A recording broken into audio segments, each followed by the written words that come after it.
Salut tout le monde, aujourd'hui on se retrouve pour la première vidéo de la série Back to School qui sera le tuto Fimo du sac Eastpak. Alors pour commencer, pour faire la première poche, je viens prendre un morceau de rose, je fais une boule avec et je vais venir en faire un boudin. Je vais d'abord l'aplatir au doigt et ensuite je vais utiliser mon rouleau. Ensuite je vais venir lui donner une forme de patate. Donc je vais faire un côté plus fin que l'autre.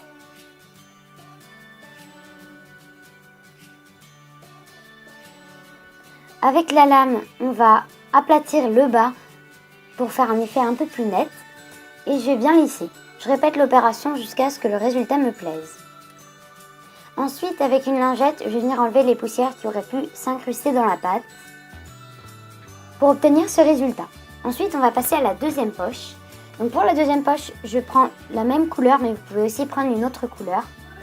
On va en faire un autre boudin, puis on va l'aplatir avec le rouleau. Pour avoir une épaisseur comme ça. Ensuite, avec la lame, on va découper un beau rectangle.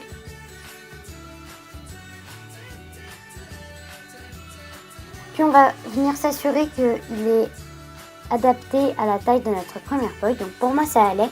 Et ensuite, je vais venir assembler les deux parties en lissant un peu mon rectangle.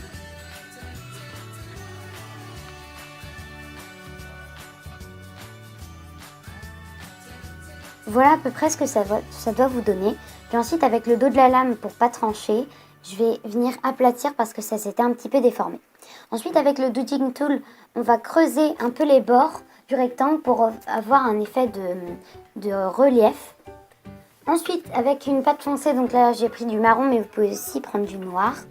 Je vais faire un boudin fin que je vais venir aplatir. Donc là ma pâte était un peu froide, du coup elle s'est effritée, mais bon, c'était pas très grave. Ensuite, avec la lame, on va faire quelque chose d'assez droit. Puis ensuite, avec mon dotting tool, je vais venir faire un trait au milieu pour faire l'effet cuir qu'on retrouve chez certains Eastpak.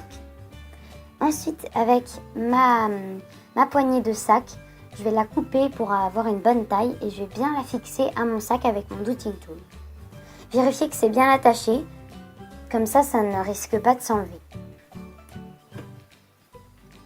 Ensuite, vous mettez au four 30 minutes à 110 degrés.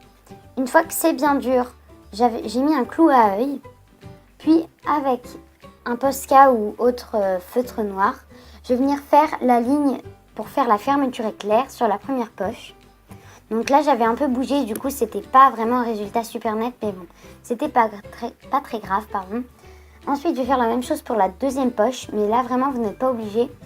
Moi j'ai voulu tester, alors j'ai pas vu comment ça faisait sans, mais finalement j'ai bien aimé le résultat avec.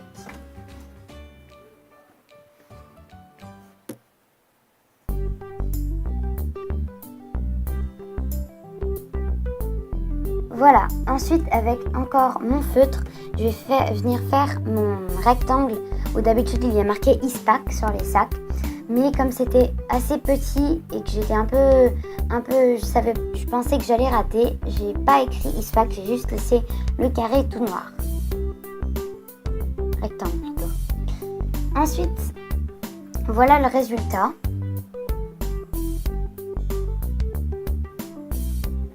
Je vais prendre du vernis Fimo et ensuite je vais venir sécuriser le tout avec ma colle. Voilà, j'espère vraiment que ça vous aura plu. Si c'est le cas, n'oubliez pas de liker, commenter et vous abonner. Je vous fais plein de bisous. Ciao!